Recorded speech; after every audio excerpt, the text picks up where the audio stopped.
Okay, so today we are going to be discussing St. Augustine on free choice of the will.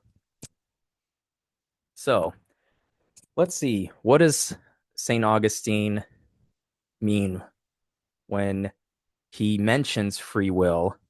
Well, free will is the ability to choose between good or evil, and it is a gift from God that allows for moral responsibility because without free will, humans would be unable to do good voluntarily.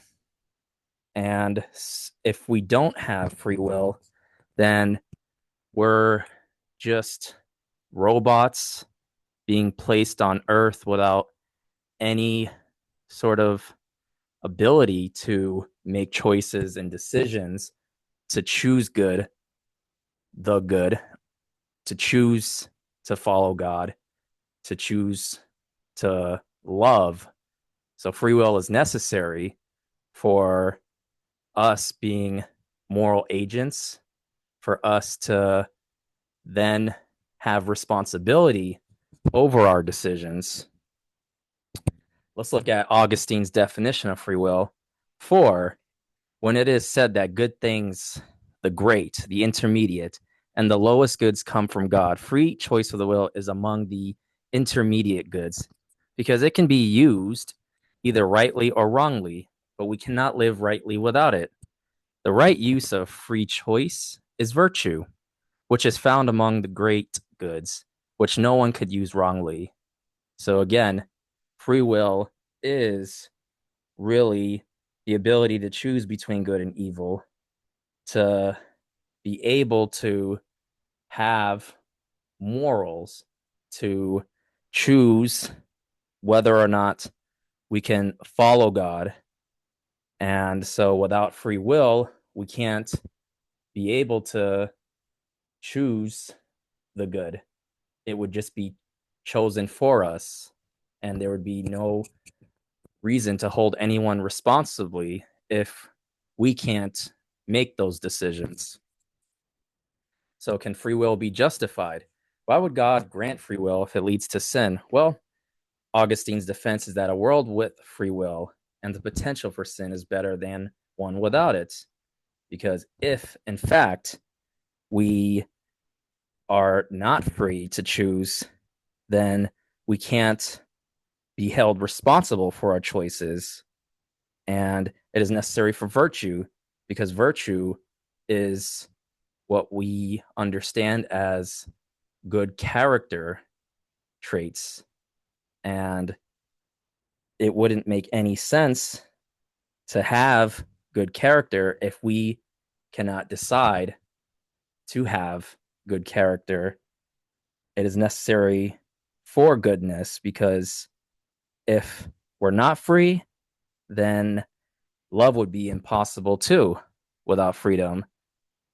And so true virtue requires free will. We have to be able to choose good over evil. And then punishment for sin is just because it results from human choices.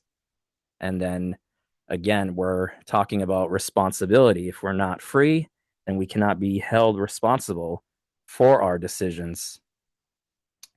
And then Augustine does talk about the problem of evil and the free choice of the will. Evodius's objection: if God is all good, why did he give humans the capacity for sin?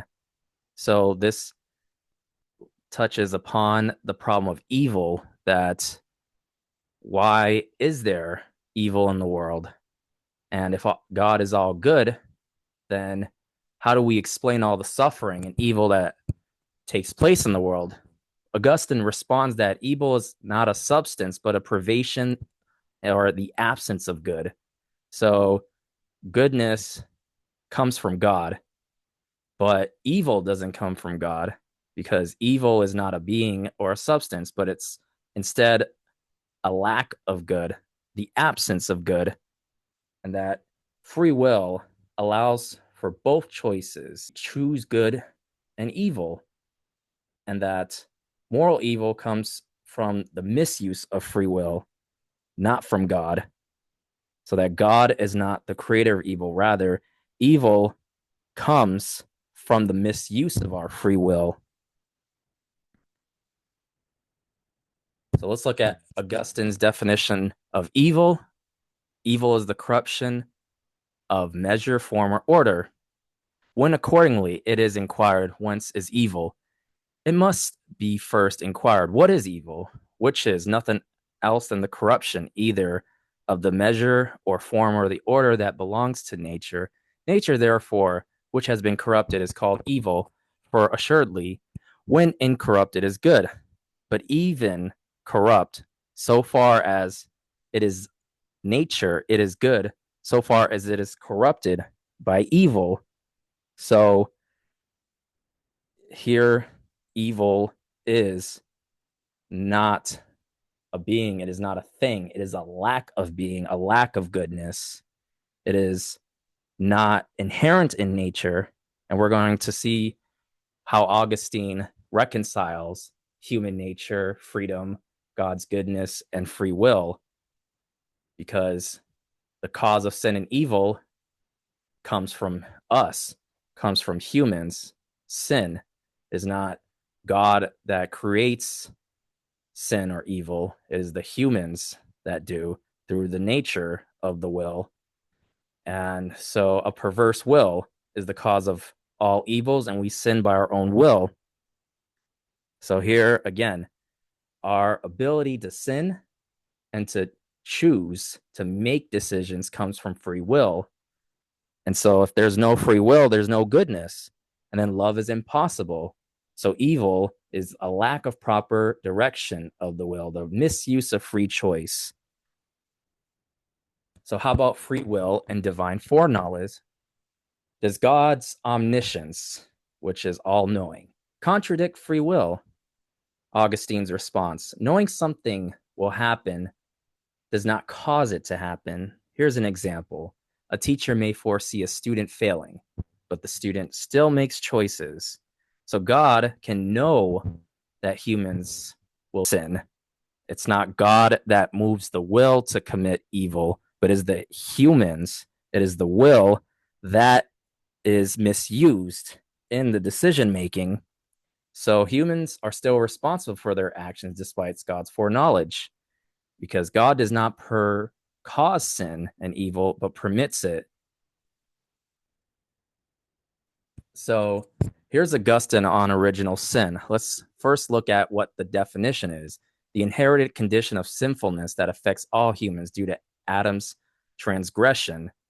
So we remember in Genesis, there is Adam and Eve, and God creates human beings originally good, but they, through their disobedience, decide to not choose the good, but instead to choose evil. And so as a result of the fall, and those born after Adam, they carry themselves the corrupt nature of Adam's sin.